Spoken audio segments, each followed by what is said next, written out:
Now, Randall King has been around the beach during the day as he was during Hurricane Diana, and he has checked out various locations. Randy, tell us what it was like out and about today. Seemed to be a lot of traffic out on the Grand Strand and throughout the area, Al. We have a situation here very much like Diana in the very first couple of days of that week that we spent with Diana, as you said, 9 months ago, in that an official evacuation has not been ordered. So the question for a lot of these travelers is, what do we do? Do we go or do we stay? And they've paid their money for their vacation. They obviously want to stay, but they know that a storm is coming. But many of them have already chosen to leave.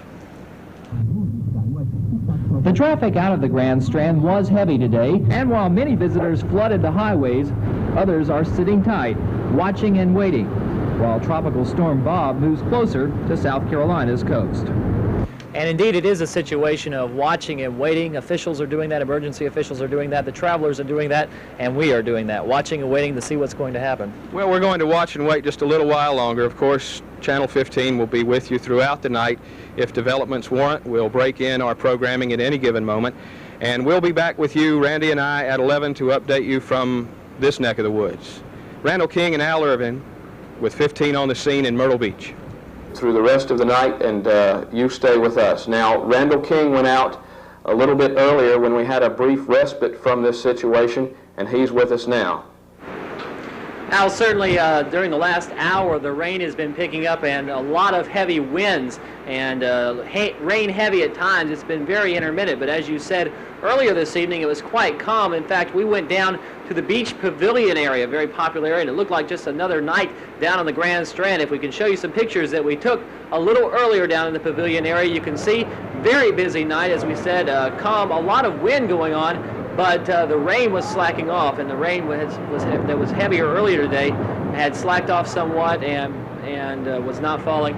So a lot of people down at the beach area, we talked to a few of them, and reactions were sort of mixed, but a lot of them gave the clear impression that they have no intention of leaving at this time. I'm afraid it's going to come through our door and pick everything up at night. I'd like to leave tomorrow.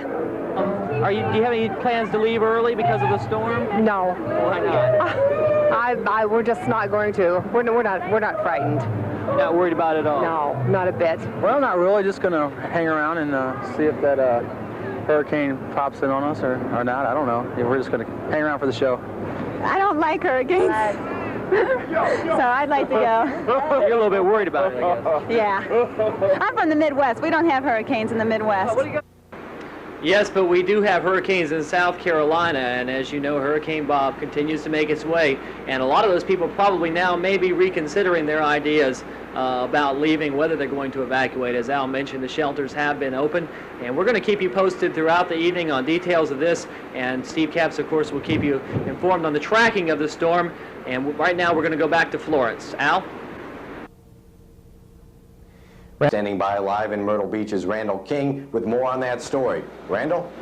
Well, Gary, we talked a little earlier with a couple of vacationers down here, and as we just saw in that story, a lot of people heading out on the highways did leave, but in evacuating, the situation is much different for local residents. Vacationers can pack up and go, and all they really had ruined is their time off. But for local homeowners, the situation is different. They have their homes and property to consider. And for that reason, they are usually the last ones to leave. Hamilton Avery has lived in Myrtle Beach for 24 years. He and his wife built their house, and each time a storm threatens, they take proper precautions. Insurance doesn't take all the cost and the time and so forth to rebuilding, so it's worrying. The Averys have yet to leave their home for a hurricane. Like other property owners along the beachfront, they're reluctant to leave too soon. But they have two other reasons to stay.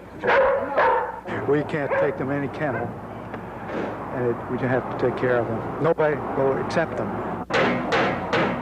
But as a veteran of beach living, Hamilton knows a storm the size of Gloria can't be brushed aside. No, I think you can't be too overcautious, because they can be murderous. 110 miles an hour can drive a straw through you. Well, fortunately, no one from Myrtle Beach had to deal with that kind of danger. In fact, all the homeowners we did talk to, like Mr. Avery, chose not to leave. It looks like maybe this time they made the right decision. Live in Myrtle Beach, Randall King,